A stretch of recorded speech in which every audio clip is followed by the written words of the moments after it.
ملک بھر میں عام انتخابات 2024 کے لیے پولنگ کا وقت شروع ہونے کے باوجود مختلف حلقوں میں پولنگ کا عمل شروع نہ ہو سکا۔ وہ حلقے جہاں پر تاحال پولنگ کا عمل شروع نہ ہو سکا، اس کی تفصیلات آپ کے ساتھ شیئر کر رہے ہیں۔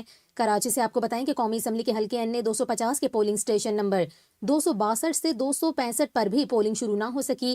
اس حوالے سے بتایا گیا ہے کہ پولنگ اسٹیشنز پر پریزائڈنگ افسر کے نہ پہنچنے کے باعث پولنگ شروع نہ ہو سکی اور پولنگ اسٹیشنز کے باہر ووٹرز کی لمبی قطاریں لگ گئی ہیں۔ آپ کو بتائیں کہ پولنگ عملے کا اس حوالے سے کہنا ہے کہ موبائل فونز نیٹ ورک متاثر ہونے کے باعث رابطوں میں مشکلات کا سامنا ہے اور مسائل کا سامنا کرنا پڑ رہا ہے، جس کے باعث پولنگ کا عمل شروع نہ ہو سکا۔ اس کے علاوہ کراچی کے حلقے این اے 246 اورنگی ٹاؤن کے پولنگ اسٹیشن نمبر 77 میں بھی پولنگ شروع نہ ہو سکی۔ Orangi town super grammar school کے پولنگ اسٹیشن نمبر 77 میں نہ عملہ پہنچ سکا اور نہ ہی سامان پہنچ پایا ہے۔ آپ کو بتائیں کہ پولنگ اسٹیشن پر سیکیورٹی اہلکار اور امیدواروں کے پولنگ ایجنٹ پہنچ گئے، لیکن جو پولنگ کا عمل ہے وہ شروع نہ ہو سکا۔ کراچی سے قومی اسمبلی کے حلقے این اے 250 کے پولنگ اسٹیشن نمبر 262 اور 265 پر پولنگ شروع نہ ہو سکی۔ اس کے علاوہ کراچی کے حلقے این اے 246 اورنگی ٹاؤن کے پولنگ اسٹیشن نمبر 77 میں بھی پولنگ کا عمل شروع نہ ہو سکا۔